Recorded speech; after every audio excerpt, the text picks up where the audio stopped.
श्री स्वामी समर्थ। एकदा सुंदराबाई आणि भुजंगाचे कडाक्याचे भांडण झाले। भांडण इतके जोराचे होते की सुंदराबाई रागारागाने विहिरीवर जीव देण्यास निघाली आणि तेथे पाण्यात पाय सोडून रडत बसली। सुंदराबाई स्वभावाने कशीही असू दे, पण स्वामींच्यासाठी ती लेकरू होते। स्वामींना तिची दया आली आणि 1-2 सेवेकऱ्यांना तिला घेण्यासाठी पाठवले, परंतु ती काही केल्या येईना।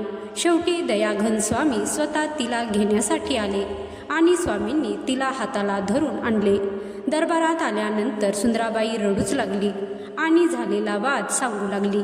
स्वामी महाराज मोठमोठ्याने हसू लागले आणि बोलले, अगं भिंतीला खुंट्या कोनाडे काही थोडे असतात का वगैरे बोलत समजावून सांगण्याचा प्रयत्न केला, परंतु सुंदराबाईला अजूनच राग आला।